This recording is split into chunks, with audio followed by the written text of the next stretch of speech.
नमस्कार, मैं अभिषेक कुमार आप सभी का स्वागत करता हूँ फोकस स्टडी विद अभी में। तो हम लोग बेसिक साइंस में फिज़िक्स में लाइट चैप्टर स्टार्ट किए हुए थे। ठीक है, आज लाइट का हम लोगों का थर्ड पार्ट होने वाला है। हमने सबसे पहले पार्ट में क्या देखा कि लाइट के नेचर को समझा है। लाइट पार्टिकल है या फिर वेव का नेचर शो करता है। तो फिर हमने देखा कि डी ब्रोगली साहब ने आकर के बताया कि लाइट जो है ड्यूअल नेचर को शो करता है। उसके बाद फिर हमने देखा कि लाइट अगर वेव है या फिर पार्टिकल्स है, तो अलग अलग साइंटिस्ट ने आके अपने अलग अलग विचार दे के बताना चाहा उन्होंने कि लाइट क्या है, वेव है या फिर लाइट पार्टिकल है। उसी दौरान हमने समझा कि सर जो इंटरफेरेंस है, डिफ्रैक्शन है, पोलराइजेशन है, ये हमें ये बताती है, ये जो फेनोमिना है ये बता रही थी कि लाइट क्या है, आपकी वेव नेचर को शो करती है। उसी प्रकार कई ऐसे अलग अलग साइंटिस्ट आए जैसे कि आइंस्टीन आए, उन्होंने दिया फोटो इलेक्ट्रिक इफेक्ट, प्रकाश का विद्युत प्रभाव, रिफ्लेक्शन, रिफ्रैक्शन, स्कैटरिंग, प्रकीर्णन। तो ये हमें ये बताया कि लाइट क्या है, पार्टिकल्स। तो हमने उसके पूरे के पूरे हमने उसका कंक्लूजन निकाला। फिर अगले चैप्टर जब हमने गए सेकंड क्लास, तो वहाँ हमने देखा रिफ्लेक्शन पार्ट को। देखिए, रिफ्लेक्शन को हमने पहले तो ये समझा कि रिफ्लेक्ट चीज़ें करती कैसे है। कोई भी वस्तु हमें दिखाई पड़ती है तो दिखने के दो कंडीशन हमने समझे थे। फिर लॉ ऑफ रिफ्लेक्शन को समझा, मतलब पूरे डिटेल में चीज़ें ख़त्म कर ली है। और आज हम लोग जो है स्टार्ट करने वाले हैं मिरर। देखिए सर, यहाँ मैंने दो लाइन लिखा है। इस दो लाइन का एक बहुत इंपॉर्टेंस है, क्योंकि हमें ये पता ही नहीं होता है और हम लाइट चैप्टर भी ख़त्म कर देते हो। और कई बार आपने लाइट चैप्टर ख़त्म भी किया होगा और आज फिर से ख़त्म करेंगे। लेकिन इस बार जो आप लाइट ख़त्म करेंगे या फिर फिज़िक्स ख़त्म करेंगे या केमिस्ट्री या बायो, एक अलग तरीके में और बहुत ही अच्छे तरीके से। देखिए, यहाँ मैंने लिखा है mirror works on theory of reflection. मतलब क्या है, जो दर्पण है वो किस थ्योरी पर काम करती है, जो परावर्तन है ना उसके थ्योरी पर काम करती है। कहने का मतलब ये है सर कि जो आप मिरर पढ़ रहे हो, यानी कि जो दर्पण को पढ़ोगे, ये दर्पण जो काम कर रही होगी किसके थ्योरी पे, तो आपके रिफ्लेक्शन के थ्योरी पे। ठीक है, मिरर क्या होता है सर, आप अपने घर में जो आप अपने अपने आप को हमेशा रोज़ देख रहे होते हो ना, वो मिरर हो गया। इसकी एक प्रॉपर्टीज़ ये होती है कि इसकी एक सरफेस को क्या किया जाता है, बैक साइड को पॉलिश्ड कर दिया जाता है। पॉलिश्ड करने का मतलब ये होता है या तो आप ब्लैक कलर कर देते हो सर, या फिर आप पीछे से कुछ लकड़ी लगा दे रहे हो, एल्यूमिनियम के फॉइल लगा दे रहे हो, तो वो क्या होता है, आपका मिरर बन जाता है। लेकिन जब आप लेंस की बात कर रहे होते हैं सर, तो लेंस जो वर्क करती है ऑन थ्योरी ऑफ रिफ्रैक्शन, यानी जो आपका लेंस है वो काम करता है अपवर्तन के थ्योरी के ऊपर में।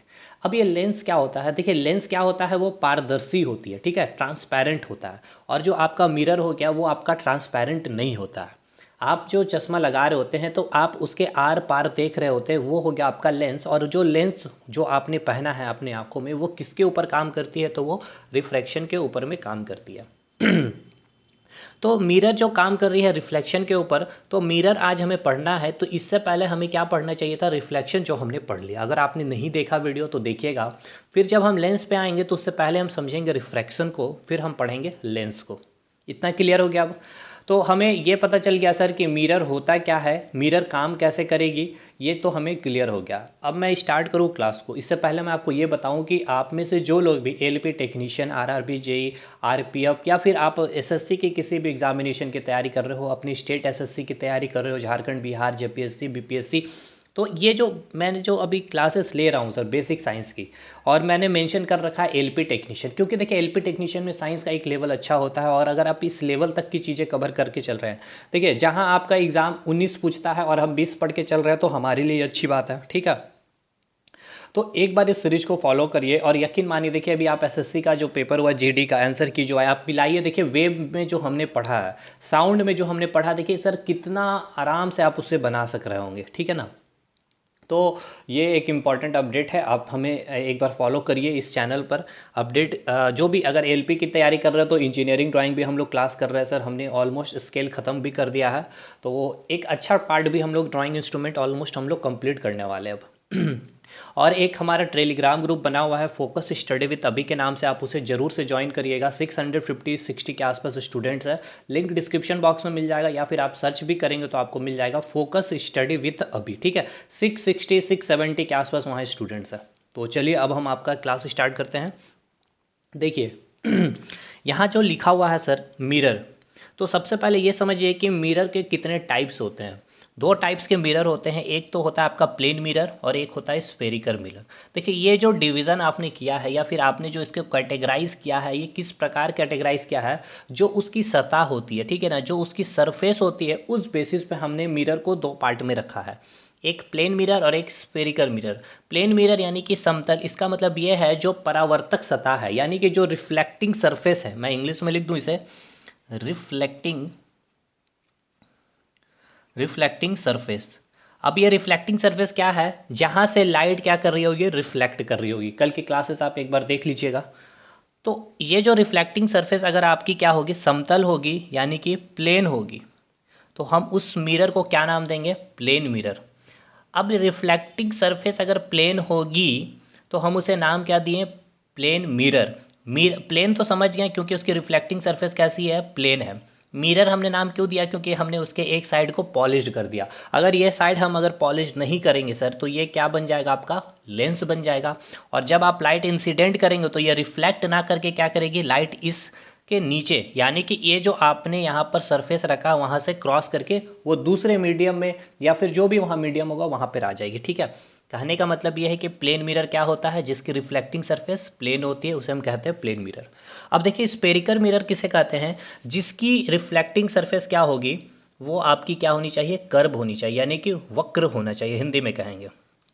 वक्र कहने का मतलब क्या होगा, इस प्रकार से कर्व होगी, ठीक है ना, इस प्रकार से कर्व होनी चाहिए स्पेरिकल मिरर की रिफ्लेक्टिंग सरफेस। क्लियर।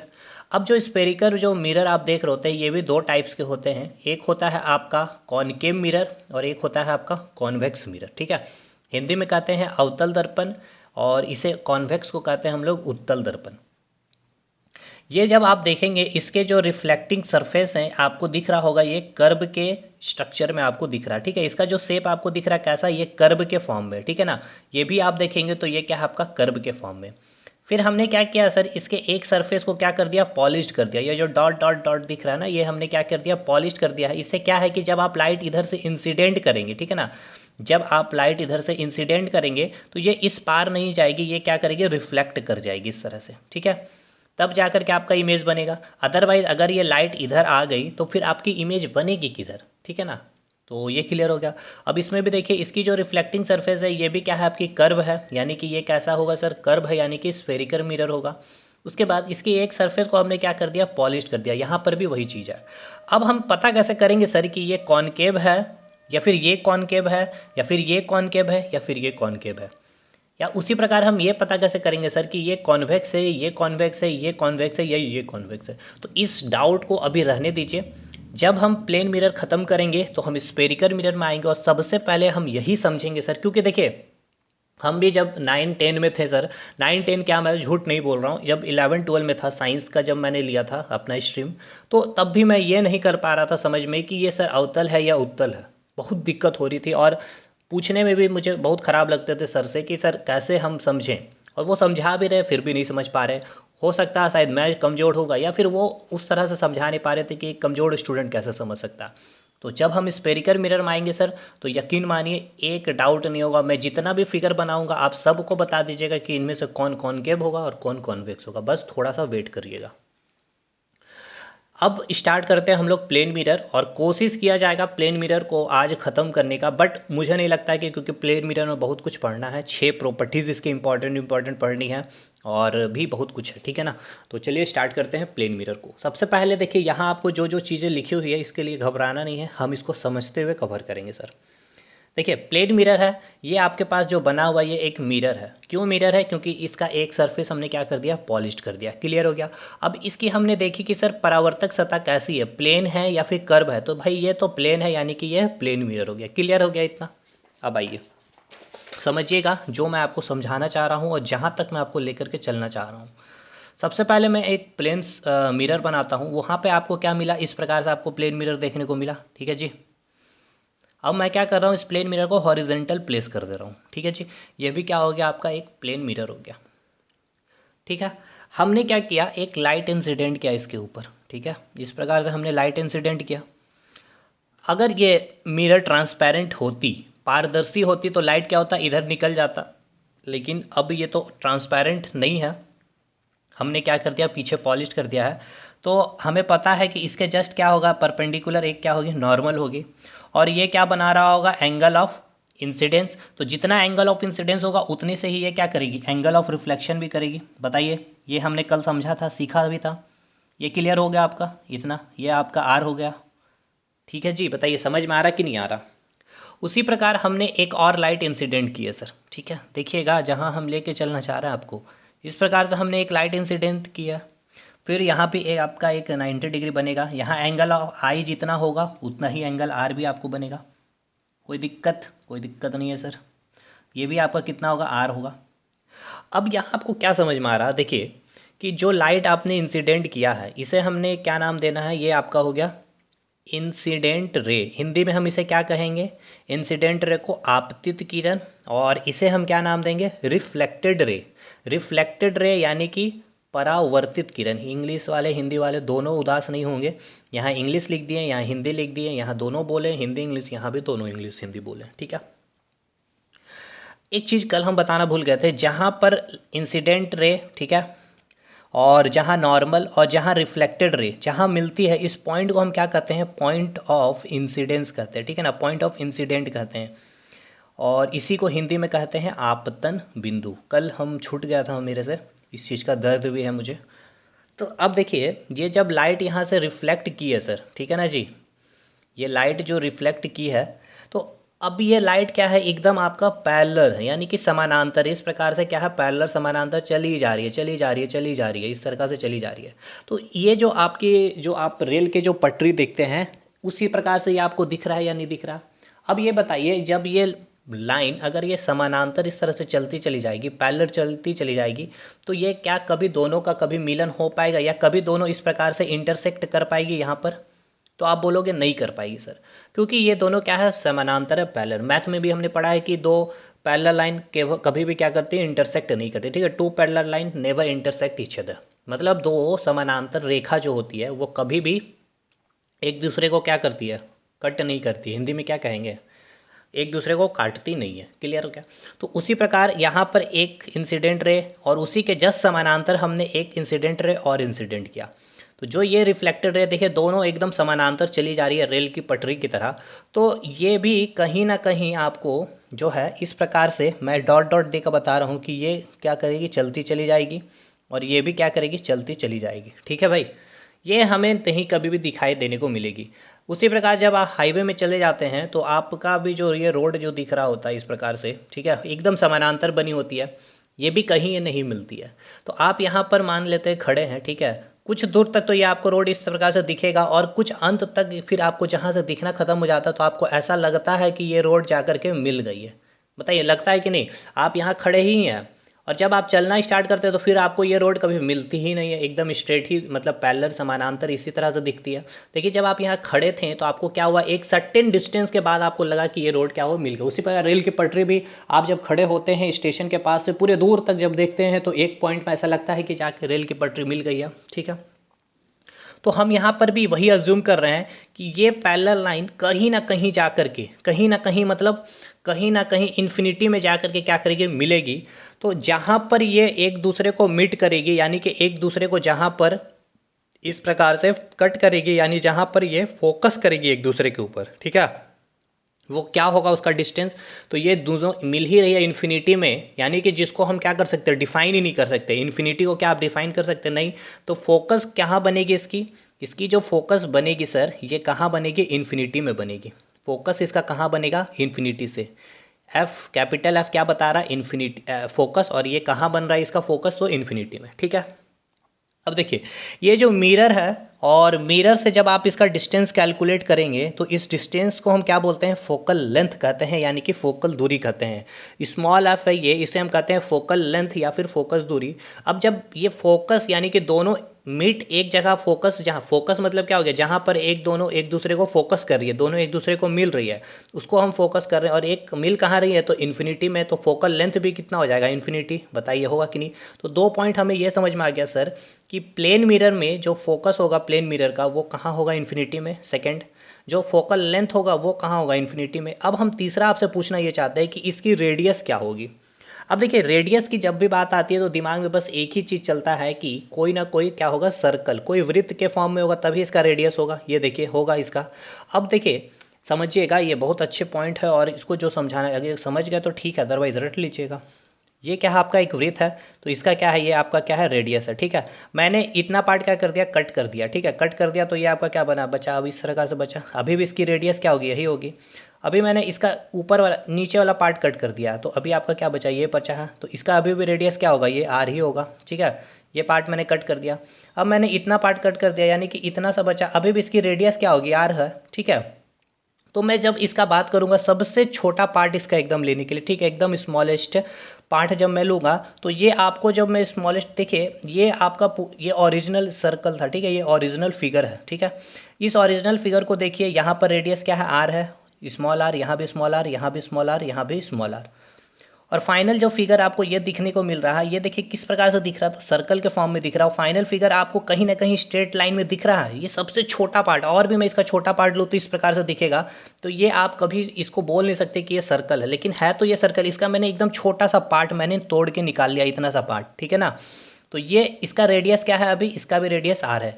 सेम हम लोग ये लेके चल रहे हैं, जो ये प्लेन मिरर है आपका, ये जो प्लेन मिरर है, इस प्रकार से आप ले लीजिए प्लेन मिरर। ठीक है, यानी या फिर आप इसको इस प्रकार से ले लीजिए प्लेन मिरर, हॉरिजेंटल या वर्टिकल। तो इसका एक पॉइंट ये है और इसका एक पॉइंट ये है, इसका एक पॉइंट ये है और इसका एक पॉइंट ये है। उसी प्रकार इसका एक पॉइंट ये था और एक पॉइंट, जब ये मिला आपस में जा करके तो ये आपका ओरिजिनल सर्कल फॉर्म किया।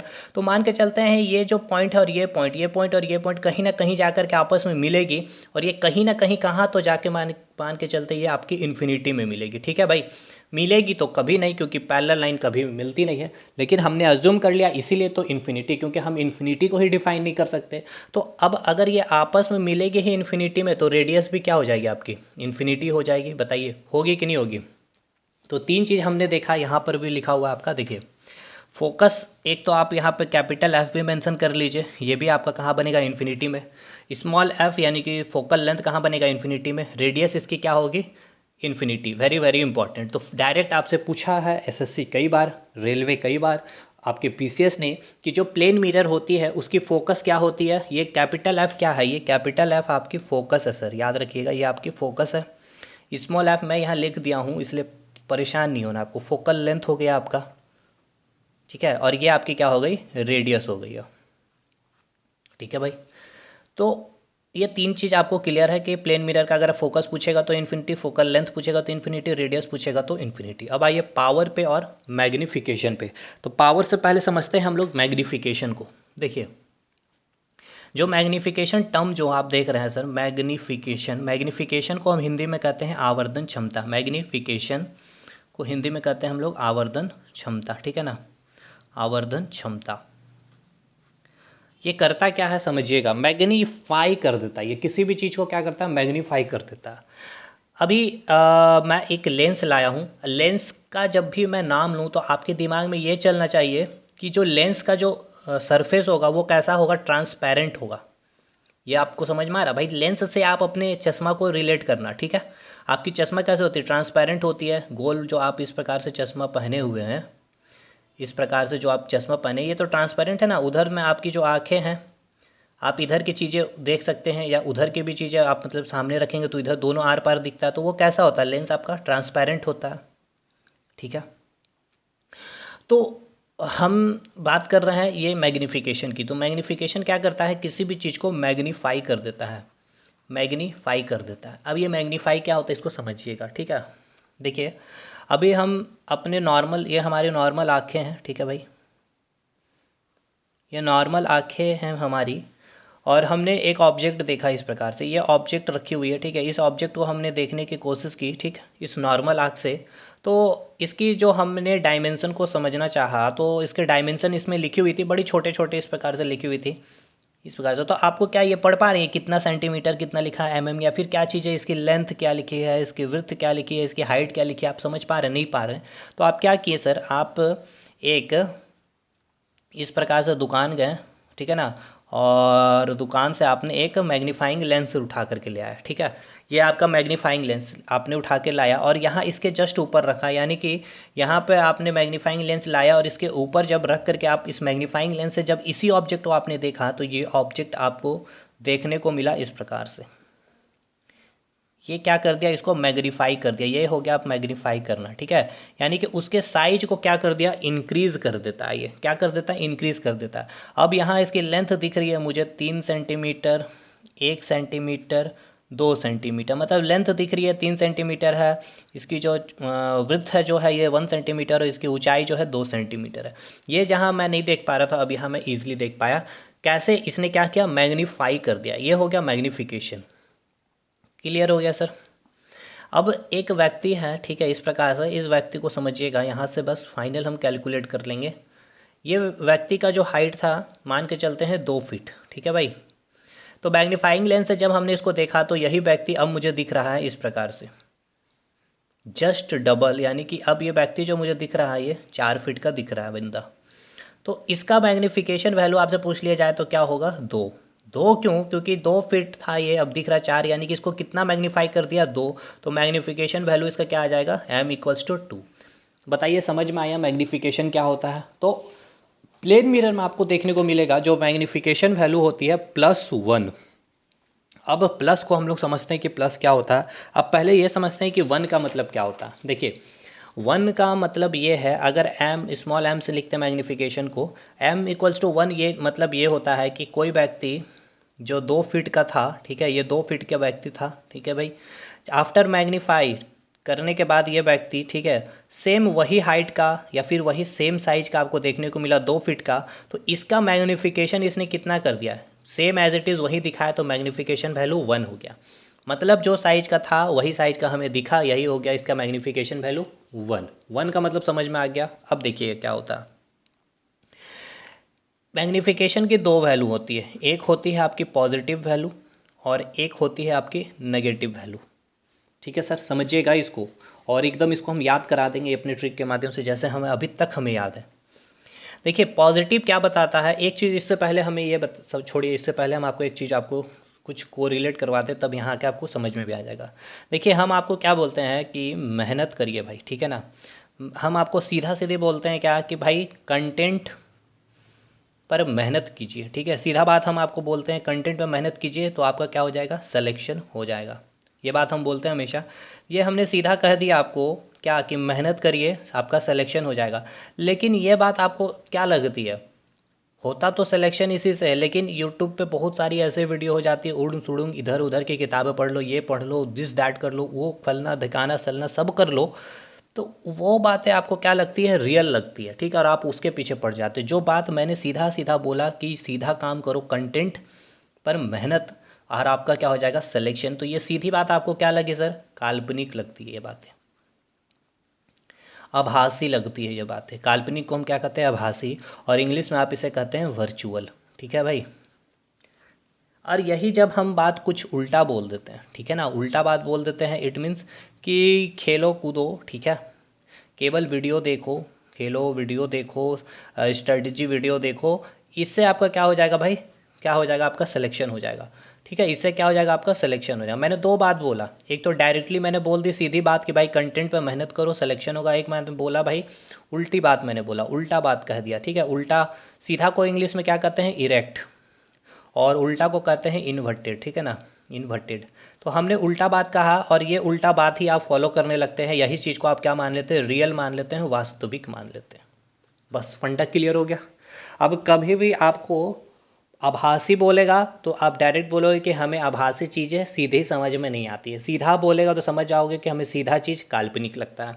अब सीधा आप समझ गए तो उल्टा जस्ट अपोजिट होगा, उल्टा क्या होगा, उसका रियल लगेगा, उल्टी चीज़ें हमें रियल लगती है। क्लियर है भाई। तो हम यहाँ पे यही बताना चाह रहे हैं सर कि जो मैग्नीफिकेशन की जो वैल्यू होती है 2 होती है, एक तो होती है पॉजिटिव, एक नेगेटिव। पॉजिटिव ये बताता है मैग्नीफिकेशन का पॉजिटिव वैल्यू, जैसे कि +2, ये मैग्नीशन +2 यहाँ लिख देते हैं हम, ठीक है। तो +2 ये बताता है जो इमेज बन रहा है, इमेज बन रहा है मतलब क्या, जो आपने ये प्लेन मिरर देख रहे हैं सर, ये प्लेन मिरर जो आप देख रहे हैं, यहाँ पर आप खड़े हैं, ठीक है, तो आपकी इमेज इधर कहीं बन रही है, ठीक है। ये क्या है, आपकी इमेज है, ये क्या है, आपकी ऑब्जेक्ट है, ठीक है ना। तो ये जो आपकी इमेज बन रही है सर, ये जो इमेज बन रही है, अगर मैग्नीफिकेशन की वैल्यू पॉजिटिव लिखी है तो आपकी जो इमेज बन रही वो कैसी बनेगी, पॉजिटिव। ये बताता है कि आपकी इमेज सीधी बनेगी, सीधी बनेगी मतलब इरेक्ट बनेगी। और हमेशा ही सीधी चीज़ें हमें कैसे लगती है, काल्पनिक। और काल्पनिक को आप क्या लिख सकते हैं, वर्चुअल। और हिंदी में और क्या नाम दे सकते हैं, आभासी। तो जहाँ कहीं भी अगर मैग्निफिकेशन इक्वल्स टू प्लस देखने को मिल जाए और इधर कोई भी वैल्यू 1 है, 2 है, 3 है। 1 तो ये बता रहा है कि सेम साइज मैग्नीफाई कुछ भी नहीं किया, 2 किया मतलब उसने 2 गुना मैग्नीफाई कर दिया, 3 मतलब तीन गुना मैग्नीफाई कर दिया। प्लस क्या बता रहा है कि जो मैग्नीफाई किया है और जो ये इमेज बना है वो कैसा बना है, सीधा है। और सीधा चीज़ हमें कैसे लगती है, काल्पनिक लगती है। क्लियर। अब आइए माइनस पे। अगर मैग्नीफिकेशन की वैल्यू माइनस में है, यानी कि m की वैल्यू -1 है, या फिर -2 है, या फिर -3 है, ठीक है ना।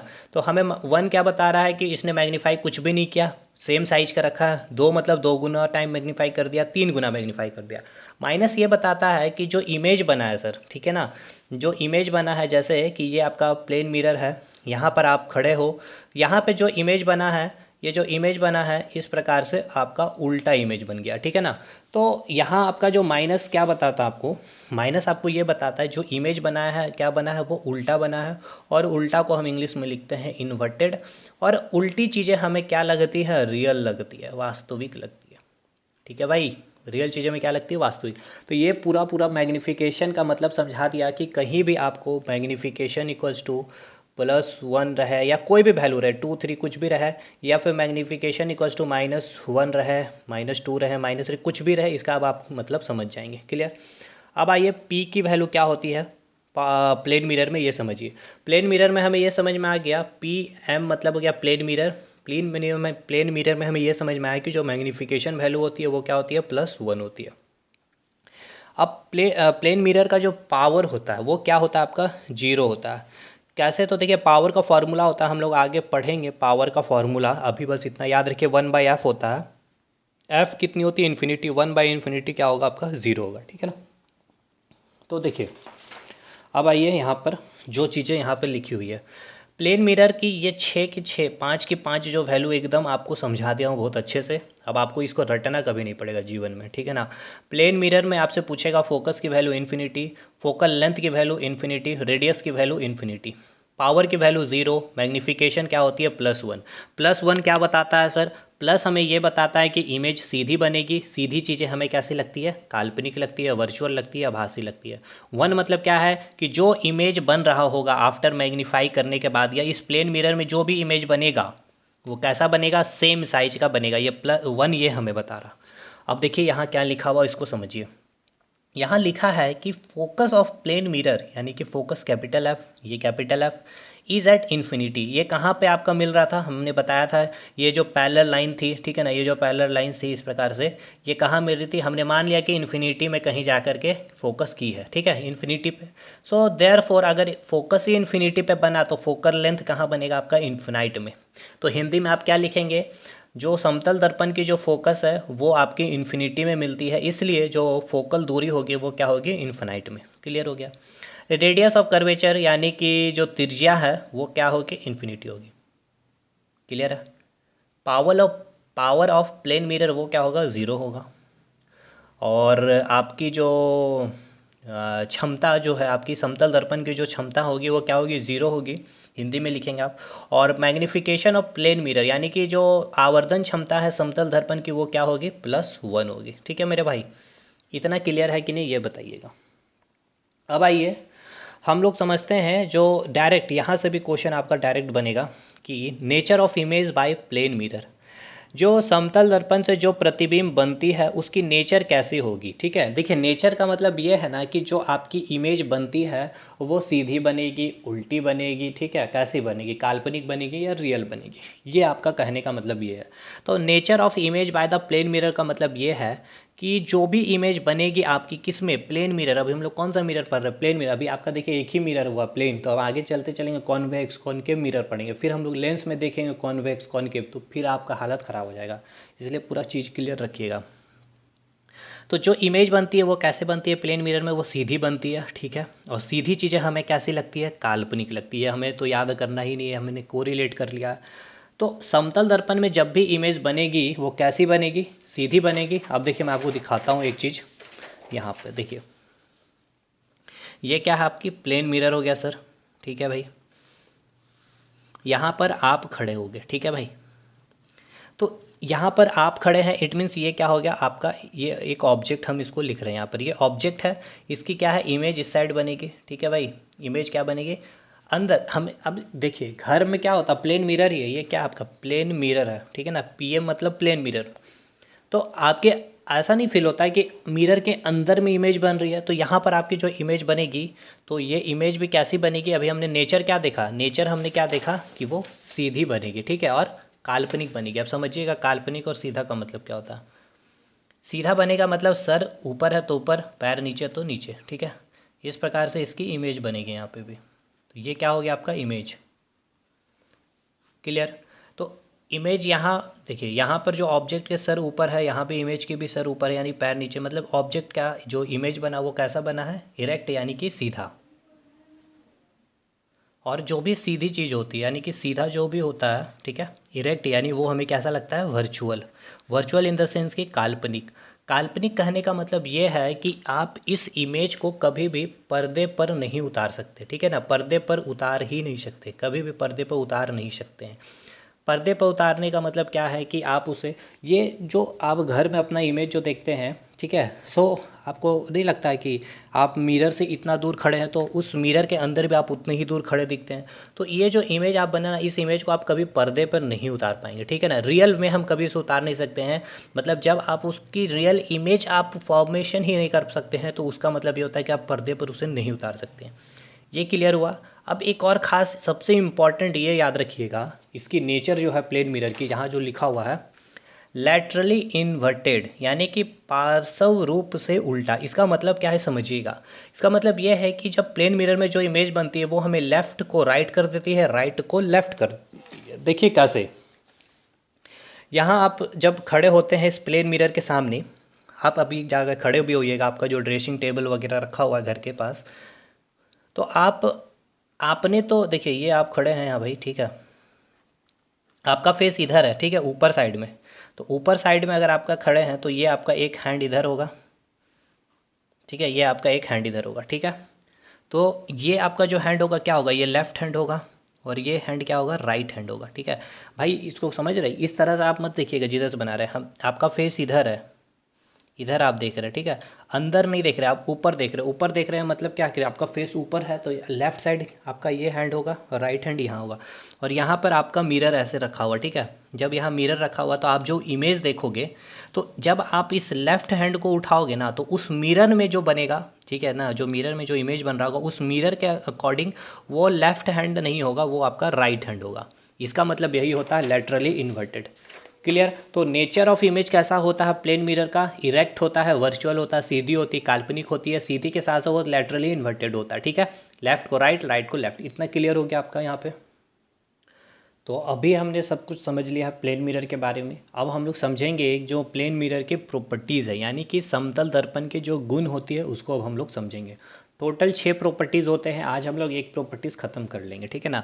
चलिए पहला प्रॉपर्टीज़ क्या बोला जा रहा है उसको समझते हैं। देखिए हमने क्या देखा अभी, कि हमने ये देखा कि अगर एक प्लेन मिरर है, ये कितना, एक प्लेन मिरर अभी दिख रहा है, एक प्लेन मिरर में आपकी जो इमेज बनी, ये आप खड़े थे, इस आपकी जो इमेज बनी वो कितनी इमेज बनी, तो आप कहेंगे सर एक इमेज बनी। मतलब ये कि एक प्लेन मिरर था तो इमेज कितना बना आपका, एक इमेज बना है, ठीक है भाई।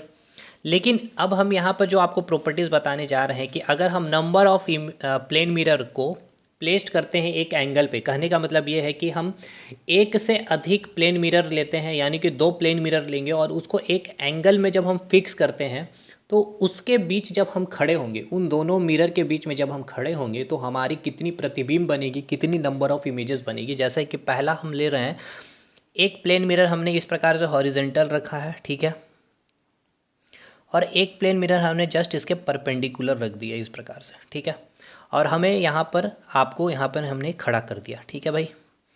तो हमें ये पूछा जाता है कि इसकी नंबर ऑफ इमेजेस कितनी बनेगी, ठीक है। तो इसी प्रकार से सबसे पहले हम ये पता करते हैं कि 2 प्लेन मिरर के बीच में आपको ये बताया जाएगा कि एंगल कितना रखा गया, तो दोनों प्लेन मिरर को 90 डिग्री पे रखा गया, ठीक है।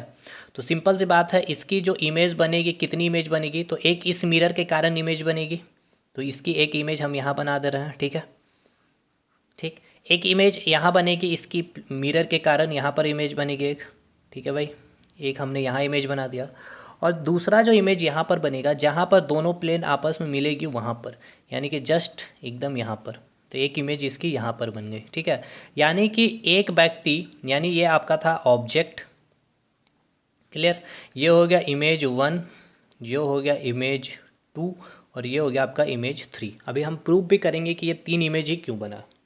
देखिए हमने बोला क्या कि जब एक मिरर होगी, ठीक है, जब एक मिरर होती है तो इमेज कितनी बनती है, एक इमेज बनती है। सिंपल सी लॉजिक है भाई, एक ऑब्जेक्ट इधर एक इमेज बन जाएगा। क्लियर, हमने 2 प्लेन मिरर लिया, एक प्लेन मिरर ये है आपका प्लेन मिरर 1, और ये आपका एक प्लेन मिरर 2 हो गया।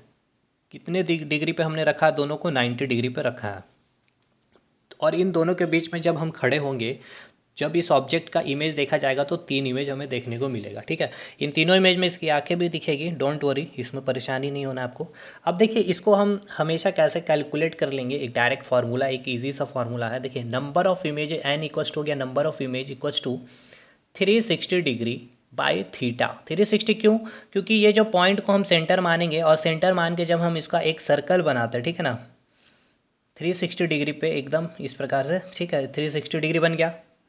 बोलिए बना कि नहीं बना। हाँ, तो ये 360 में आप यहाँ पर खड़े हैं 90 डिग्री में, तो 360 में 90 डिग्री कितना बनेगा, एक पार्ट, एक सेक्शन ये बनेगा और एक सेक्शन ये बनेगा। ठीक है, तो एक तो इमेज यहाँ बन गया, एक इमेज यहाँ बन गया, और तीसरा इमेज यहाँ बन गया। ठीक है, तो इसीलिए 360 बाई थीटा करेंगे, और 360 बाई थीटा कितना होगा, थीटा कितना दिया हुआ, दोनों प्लेन मिरर के बीच का एंगल 90 दिया है, तो इसकी वैल्यू कितनी आ जाएगी 4। ठीक है, यानी नंबर ऑफ इमेज यहाँ कितना आया 4, और यहाँ हमने कहा कि नंबर ऑफ इमेज यहाँ कितना बन रहा है आपका 3, और मैंने प्रूफ भी किया कि 90 डिग्री पे है, हमने एक सर्कल 360 डिग्री की, और एक 360 डिग्री का करने के बाद 90 डिग्री में प्लेन मिरर रखा गया है, तो एक 90 डिग्री इधर बनेगा, यानी कि 90 डिग्री के पार्ट में अगर 360 को बांटते हैं, देखिए 360 को हमने क्या किया 90 डिग्री में बांटा, तो एक 90 डिग्री 1 इधर हो गया, एक 90 डिग्री ये हो गया, एक सेक्शन इधर हो गया, एक 90 डिग्री आपका ये हो गया, इधर एक सेक्शन हो गया, और एक 90 डिग्री ये हो जाएगा, होगा कि नहीं। तो यहाँ एक तो 90 डिग्री ये भी होगा, तो यहाँ तो हमने ऑब्जेक्ट ही रखा, तो यहाँ तो इमेज नहीं बनेगा, इमेज यहाँ बनेगा, यहाँ बनेगा, यहाँ, यानी कि 3 इमेज बना, यहाँ आया 4। अब देखिए क्या होता है, जब n की वैल्यू, ठीक है ना, 2 आएगी, एक तो आपकी आएगी इवन और एक आएगी आपकी ऑड। जब भी इवन आएगा तो आप -1 करेंगे, और ऑड का ऑड जो आएगा वही उसका आंसर हो जाएगा। तो 4 जो है आपकी क्या है, इवन वैल्यू है, तो 4 - 1 करेंगे तो आंसर क्या हो जाएगा, नंबर ऑफ इमेज 3। तो देखिए यहाँ से हमने प्रूव कर दिया। अब इसी प्रकार से दूसरा केस लेते हैं। दूसरा केस में हमने क्या किया है, 2 प्लेन मिरर लिया है एक अलग एंगल पे। जैसे कि एक प्लेन मिरर हमने इस प्रकार से यहाँ रख दिया, ठीक है। अब हम बार बार फिगर नहीं बनाएंगे उतना कुछ भी, डायरेक्ट हम कैलकुलेशन करेंगे, क्योंकि हमारे पास फॉर्मूला अब आ गया। ठीक है, यहाँ हमने 30 डिग्री पे इस एंगल पे हमने क्या किया, प्लेन मिरर को रख दिया है, और एक ये ऑब्जेक्ट यहाँ पर रख दिया गया। ठीक, अब इसकी कितनी इमेजेस बनेगी ये आपसे पूछा गया, तो सिंपल सा हमें फॉर्मूला याद है, n = 360 बाई 30, यानी कि थीटा 360 बाई क्या हो जाएगा, थीटा कितना दिया हुआ, angle between 2 plane mirror 30 degree है, तो आप इसको सॉल्व करेंगे तो 12 या 36, यानी कि नंबर ऑफ इमेज कितना आया, 12 आया। तो हमें ये देखना है ये इवन है या फिर ऑड है, ये इवन है या फिर ऑड है। अगर ऑड होता तो वही हो जाता है आंसर, बट ये ऑड नहीं है, इवन है, तो इवन है तो हम -1 करेंगे, यानी कि 12 - 1, यानी कि इसकी इमेज कितनी बनेगी, 11 बनेगी। बताइए यहाँ पे इतना चीज़ आपको क्लियर हुआ कि नहीं हुआ यहाँ पे। ठीक है भाई, अगला हम लोग जब लेते हैं तीसरे केस में हम लोग चलते हैं, तो हमने क्या किया, 2 प्लेन मिरर को समानांतर रखा, यानी कि पैरेलल रखा, समानांतर हमने रखा इस प्रकार से। एक प्लेन मिरर यहाँ रखा है इस प्रकार से, ठीक है, और एक प्लेन मिरर हमने यहाँ ले लिया, और इस बीच में हमने एक व्यक्ति को खड़ा कर दिया, और आपसे पूछा गया कि अब इसकी कितनी इमेजेस बनेगी। ठीक है, अब इसकी कितनी इमेज बनेगी ये आपसे पूछा गया। और ये आप जब शोरूम वगैरह में जाते हैं ना, तो वहाँ पर जो प्लेन मिरर को इसी तरह से प्लेस किया जाता है पैरेलल। अब मुझे ये बताइए इन दोनों के बीच में एंगल कितना है। तो हमने अभी क्या कहा कि जब भी जब 2 समानांतर रेखा की बात करते हैं, तो ये दोनों कभी एक दूसरे से मिलती नहीं। और एंगल कब बनता है, जब 2 लाइन एक दूसरे के पास कहीं पे जाके मीट करती है, तो ये जहाँ पर मिलती है एक एंगल का फॉर्मेशन हुआ आपको। जिस प्रकार यहाँ पर भी ये दोनों लाइन यहाँ मिली तो एक एंगल का फॉर्मेशन हुआ। तो ये दोनों लाइन कभी आपस में, यानी कि ये दोनों मिरर कभी मिलेगी नहीं, तो एंगल कभी फॉर्मेशन करेगा नहीं, तो थीटा कितना आ जाएगा, 0 डिग्री आ जाएगा। अब नंबर ऑफ़ इमेज हम यहाँ से निकाल लेंगे, n = 360 बाई थीटा। थीटा का वैल्यू जीरो यानी कि इन्फिनिटी नंबर ऑफ़ इमेज, यहाँ पर जो आएगा इन्फिनिटी। ये सब वैल्यू एकदम याद रखिएगा भाई, पूछा है ये सब कई बार आपसे पूछा, बिहार में भी एग्ज़ाम में आपसे पूछा है ये सब क्वेश्चन। अगला केस लेते हैं हम लोग, फोर्थ केस और अंतिम वाला केस होगा। अब आपके मन में भी आ रहा होगा कि सर आपने तो जो लिया सब कट गया, ठीक है। अच्छा एक ऑड वाला भी ले लेते हैं। जैसे कि एक मिरर रखा गया इस प्रकार से, ठीक है।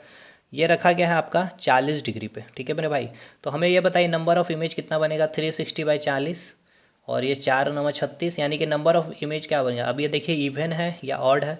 आप कहोगे ऑड है सर, तो नंबर ऑफ़ इमेज कितना हो जाएगा, 9 ही हो जाएगा। अब आइए 5 वाला जो इंपॉर्टेंट है आपके लिए। दो प्लेन मिरर लेंगे हम लोग यहाँ पर भी, ठीक है। दो प्लेन मिरर लिया है हमने यहाँ पे इस प्रकार से, और ये जो प्लेन मिरर के बीच में जो एंगल बन रहा है 50 डिग्री, और आपको यहाँ पे खड़ा कर दिया गया। पूछा गया नंबर ऑफ़ इमेज n = 360/थीटा। थीटा कितना दिया है, 50 डिग्री। 50 से ये कटेगा नहीं तो आप क्या लिखेंगे, 5×7=35, 5×2=10, ठीक है। अब n की वैल्यू क्या आई, अब इसको समझिएगा। 7.2 का मतलब क्या है, 7.2 मतलब नंबर ऑफ़ इमेज बना है, फ्रैक्शन बना। इसका मतलब ये बोल रहा है कि आपकी 7 इमेज तो कंप्लीट बन गई है, जैसा आप थे एकदम इस तरह से 7 इमेज, इस तरह से आपका 7 इमेज बन गया है। लेकिन 8वां जो इमेज बन रहा था वो अभी आधा ही बना, आधा आपका मुंह बना है, पेट तक बना है, लेग नहीं बना, ठीक है। तो इसको आप क्या काउंट करेंगे, नहीं। यानी कि नंबर ऑफ़ इमेज कितना हो जाएगा आपका, यहाँ पे 7 ही हो जाएगा। और अगर आपका मन में ये भी डाउट आ रहा होगा कि अगर n की वैल्यू 7.9 आता तो देखिए यहाँ भी इसका मतलब क्या है कि 7 इमेज तो आपकी कंप्लीट बन गई है।